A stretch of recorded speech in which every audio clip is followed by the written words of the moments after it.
பிரான்சில் சமூக பாதுகாப்பு திட்டத்தின் கீழ் மக்கள் அரசுக்கு செலுத்தும் வரியை விட அவர்களுக்கு கிடைக்கும் சலுகைகள் அதிகம் என்பது சமீபத்திய புள்ளி விவரங்கள் மூலம் தெரியவந்துள்ளது. மக்களில் 56% தாங்கள் அரசுக்கு செலுத்துவதை விட அதிகமான சலுகைகளை பெறுவதாக ஆய்வு கூறுகிறது. உலகின் மிக சிறந்த மற்றும் பாதுகாப்பான சமூக நலத் திட்டத்தை பிரான்ஸ் கொண்டுள்ளது என பொருளாதார நிபுணர் குறிப்பிட்டுள்ளார். ஏற்றத்தாழ்வுகளை குறைப்பதில் இந்த முறை முக்கிய பங்காற்றுவதாகவும் உலகிலேயே மிகவும் கொடையுள்ள சமூக பாதுகாப்பு திட்டத்தை வைத்திருப்பது ஒரு சிறந்த செய்தி எனவும் அவர்கள் சுட்டிக்காட்டியுள்ளனர்.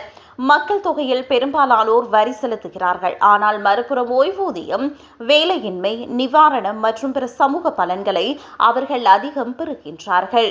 ஒட்டுமொத்தமாக பார்க்கும்போது பல குடும்பங்கள் இந்த அமைப்பின் மூலம் அதிக பலன்களை பெறும் நிகர பயனாளிகளாக இருக்கிறார்கள் என அவர் குறிப்பிட்டுள்ளார். ஏழ்மையான மக்கள் அனைவரும் இந்த மாதிரியால் முழுமையாக ஆதரிக்கப்படுவதாக எய்ன்சி நிறுவனத்தின் இயக்குநர் தெரிவித்துள்ளார். எனினும் நாட்டின் செல்வந்தர்களில் முதல் 10%, 1/5 தாங்கள் செலுத்தும் வரியை விட அதிக பலன்களை பெறுவது புள்ளி விவரங்களில் தெரிய வந்துள்ளது. எல்லாவற்றிற்கும் மேலாக இந்த சமூக நலத்திட்டங்களுக்கு தேவைப்படும் நிதி குறித்து பெரிய கவலை எழுந்துள்ளது. தற்போதைய வருவாய் இதை பராமரிக்க போதுமானதாக இல்லை. இதனால் பெரும் கடன் சுமைக்கு இடையே இந்த திட்டம் இயங்கி வருகின்றது.